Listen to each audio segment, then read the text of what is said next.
नमस्कार। पॉलिटिक्स में आप सबों का स्वागत है। और आज हम पॉलिटिक्स में बिहार के जिस पॉलिटिक्स की चर्चा करने जा रहे हैं उस पॉलिटिक्स का नाम है नीतीश का वारिस कौन। जी हाँ, कल आरसीपी को लेकर जिस तरीके की खबरें मीडिया में आ रही थी उसी सिलसिले में हमारी एक बात जदयू के विधायक से हो गई। हमने टटोलने के लिए फ़ोन किया कि भाई आरसीपी को लेकर ऐसी खबरें चल रही है, कुछ सच्चाई है क्या, या क्या कुछ है। बात काफ़ी लंबी बातचीत हुई। उसी बातचीत में उन्होंने कहा कि नवीन पटनायक जब उड़ीसा को संभाल सकते हैं तो निशांत क्यों नहीं। थोड़ा हम असहज हुए कि भाई ये विधायक जी कहाँ हम आरसीपी की बात कर रहे थे, नवीन पटनायक पर चले गए, नवीन पटनायक और निशांत को जोड़ दिए। माजरा क्या है। बातचीत कुछ समझते समझते तब तक कह दिया कि भाई आप नवीन पटनायक के बारे में नहीं जानते हैं। हम कहना नहीं जानते हैं, मतलब मुख्यमंत्री रहे हैं, कैसे राजनीति में आए, क्या बीजू पटनायक के बेटे हैं, बस इतना ही जानते हैं। कह थोड़ा अध्ययन कीजिए। तो फिर बात आई गई। संयोग से रात में कुछ चीज़ें पलट रहे थे तो देखते हैं कि नवभारत टाइम्स में ये आर्टिकल छपी हुई है, छोटी सी आर्टिकल कि नवीन तो निशांत क्यों नहीं। मेरा दिमाग कौन था कि ओ विधायक जी बरबस नहीं बोले हैं, ये चीज़ें चल रही है। तो मैं नवीन पटनायक जी का खंगालना शुरू किया। और ये मैं खंगालते एक बात मेरे दिमाग में कौंधने लगा कि देखिए, नीतीश के वारिस का सवाल सिर्फ जदयू के लिए नहीं है। इस प्रदेश की वो आइडेंटिटी जो एक क्षेत्रीय दल होने की वजह से जो आइडेंटिटी बनी है, उस आइडेंटिटी को बनाए रखने और भाजपा कांग्रेस जैसे पार्टियों से बिहार को दूर रखने वाले जो सोच जिन लोगों के अंदर है, उसकी भी दिलचस्पी है कि निशांत को आगे बढ़ाइए। और उसके लिए तरह तरह के तर्क गढ़े जाते हैं। कुर्मियों का अपना एक अलग सेंटिमेंट है, वो उसका भाई कुर्मी का राज बना रहे। और जो 20 वर्षों से जो देखिए, कुर्मी का मलाई खाने का अपना सेंटिमेंट है। कुर्मी नीतीश कुमार के आइडियोलॉजी से सहमत नहीं है, ये हम एकदम दावे के साथ कह सकते हैं, क्योंकि हम कुर्मी बहुत सारा मित्र है, बहुत कुर्मियों को हम जानते हैं। विचार से समाजवादी नहीं है। हाँ, नीतीश बने रहने की वजह से जो उसको लाभ मिलता है, ट्रांसफ़र, पोस्टिंग, नौकरी में, बस उसकी इच्छा यही है कि निशांत आ जाए या आरसीपी आ जाए। बाकी कोई कमिटमेंट लेवल नहीं है उस तरीके का कि हम आइडियोलॉजी के सहारे फाइट कर लें। और वो चीज़ें नीतीश कुमार में भी दिखता है समय समय पर आइडियोलॉजी को लेकर। खैर, सवाल वो नहीं है। सवाल ये है कि निशांत को नवीन पटनायक से क्यों जोड़ा जा रहा है। आखिर नवीन पटनायक में ऐसा क्या है जिसके सहारे निशांत को बिहार के समाज के सामने स्थापित किया जा सकता है। बीजू पटनायक के जीवन काल में कभी नवीन पटनायक उड़ीसा में नहीं रहे, दिल्ली रहते थे, दुनिया घूमते थे, पेंटिंग किताब वगैरह लिखते रहते थे। हालात ये था कि उनको उड़िया भाषा भी नहीं आती थी बोलनी। अब समझ जाइए, पिताजी की अचानक मौत हो गई। बीजू पटनायक जी के बड़े भाई को कहा गया कि आप आइए, लेकिन उन्होंने राजनीति में आने से मना कर दिया।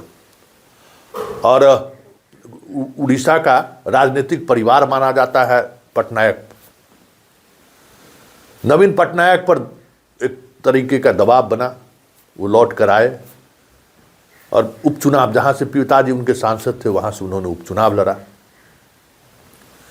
उनकी कोई राजनीतिक दिलचस्पी कभी नहीं रही थी,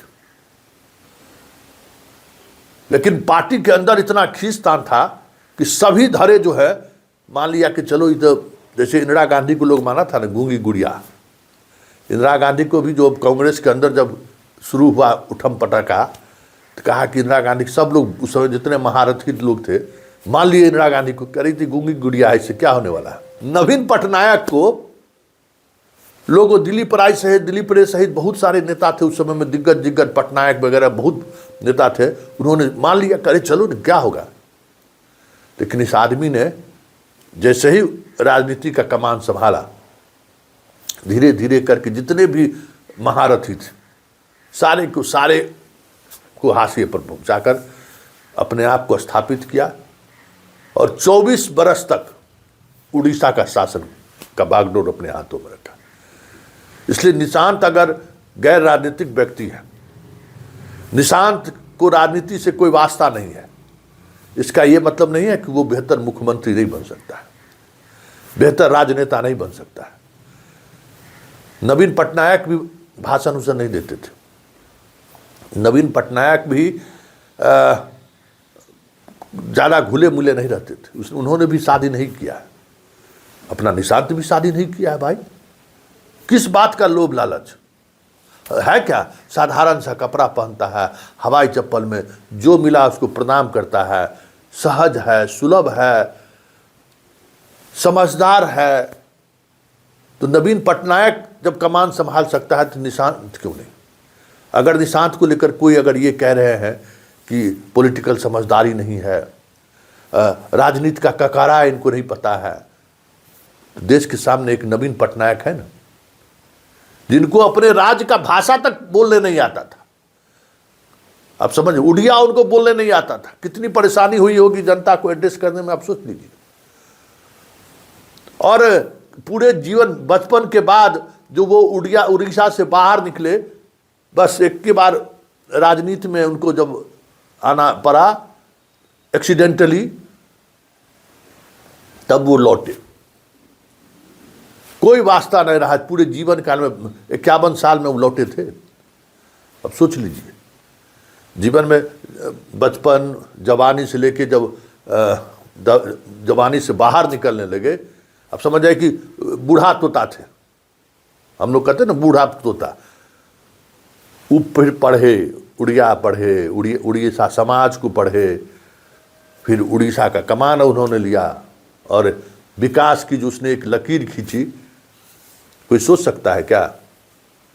जाइए कभी मौका मिले तो जाइए कि किस तरीके से उड़ीसा को उन्होंने एजुकेशन हब बनाया है, किस तरीके से आपदा के, जैसे वहाँ बहुत आता था ना आपदा, समुद्री तूफान, उसको कैसे उन्होंने चैनलाइज किया। मतलब एक अद्भुत मुख्यमंत्री के रूप में आप उनको याद कर सकते हैं। गजब, वो जिसको राजनीति से कोई मतलब नहीं था और परिस्थिति बस राजनीति में आए और वह इतनी बड़ी लकीर खींच दी, तो फिर निशांत क्यों नहीं? निशांत और नवीन पटनायक के जीवन शैली पर गौर करिए जनाब, दोनों की जीवन शैली में बहुत सारी समानता है और वहाँ वाली स्थिति भी यहाँ नहीं है। यहाँ कोई दिलीप रॉय पटनायक जैसे कोई नेता भी नहीं है। यहाँ जदयू में कौन नेता है? नीतीश आंख मूंद दें तो किसकी हैसियत है वार्ड काउंसलर का भी चुनाव लड़ने का? हाँ, एक बात जरूर है कि थोड़ी परिस्थिति अलग है। आज अगर वो उनके हाथों में कमान जाता है तो उनके तमाम विधायक उनके साथ रहेंगे कि नहीं रहेंगे, ये थोड़ा कहना मुश्किल है, क्योंकि सामने बीजेपी है, वो तोड़ने में माहिर है। लेकिन एक बात तो है, निशांत की सादगी दिल को छू जाता है, निशांत की ईमानदारी दिल को छू जाएगा भाई। और निशांत की समझदारी की तो बात छोड़िए, समझदारी कोई किसी का नहीं दिखता है। चाल ढाल जो है, सामान्य लोगों से मिलना, सबों को प्रणाम करना, ये जो शैली है ना, वो किसी को दिल में छू जाएगा। और नीतीश जी जो विरासत छोड़ के जा रहे हैं ना, वो उस विरासत को संभालने के लिए यह शैली ही अपने आप में बहुत बड़ी चीज़ है। और बिहार की जनता को इसी शैली की जरूरत भी है ना। अहंकारी, मुरेठाधारी, तौलियाधारी से लोग, यहाँ की जनता भड़क जाता है।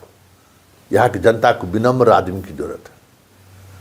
तो जो इस तरीके की नैरेटिव पर सोच रहे हैं या इस तरीके की नैरेटिव को आगे बढ़ाने की कोशिश कर रहे हैं, उसमें सिर्फ जदयू के ही लोग नहीं हैं, सिर्फ जाति में कुर्मी के ही लोग नहीं हैं। बिहार में बदलाव की राजनीति में जो बीजेपी कांग्रेस से एक अलग तरीके की राजनीति, लालू परिवार से एक अलग तरीके की राजनीति जो पिछले 2 दशकों से बिहार में चली आ रही है और जिसके हाथों में सत्ता का बागडोर रहा है, उस राजनीति को बनाए रखना चाहता है। और वो राजनीति बनी रहे, इसलिए कभी कभी निशांत के आने की खबर, तो कभी नवीन पटनायक से निशांत की तुलना, ये सारी कवायद उसी की करी है। तो देखिए निशांत की वापसी कब होती, वापसी नहीं, निशांत कब संभालते हैं पिता की मौजूदगी में, क्योंकि बीजू पटनायक भी नहीं चाहते थे कि मेरा बेटा राजनीति में आए। जान लीजिए, ये भी एक समानता है। जैसे नीतीश नहीं चाहते थे, वैसे बीजू पटनायक भी नहीं चाहते थे कि उनका बेटा राजनीति में आए, इसलिए एकदम उड़ीसा से बाहर रखते थे बेटा को, अपना जिंदगी तुम जियो। नीतीश भी कुछ इसी तरीके की राजनीति चाहते हैं। तब देखना है कि नीतीश के रहते हुए निशांत कमान संभालता है या फिर नीतीश के जाने तक लोग, बिहार की जनता इंतजार करे। लेकिन इतना तो तय है कि जिस तरीके से लोग नवीन पटनायक के सहारे निशांत को राजनीति में लाने की वर्जिश कर रहा है, इतना तो तय मानिए कि बिहार की राजनीति को लोग कांग्रेस, बीजेपी और आरजेडी से जो बाहर एक अलग फोर्स के रूप में देखना चाहते हैं, वो मानसिक तौर पर कितना सक्रिय है उसका अंदाज़ा इस नैरेटिव से समझा जा सकता है। बहुत आसान नहीं है बिहार को अलग थलग कर देना, मतलब बिहार के राजनीति के उस मिजाज को, जिस मिजाज को नीतीश रिप्रेजेंट करते हैं, अलग थलग कर देना आसान नहीं है।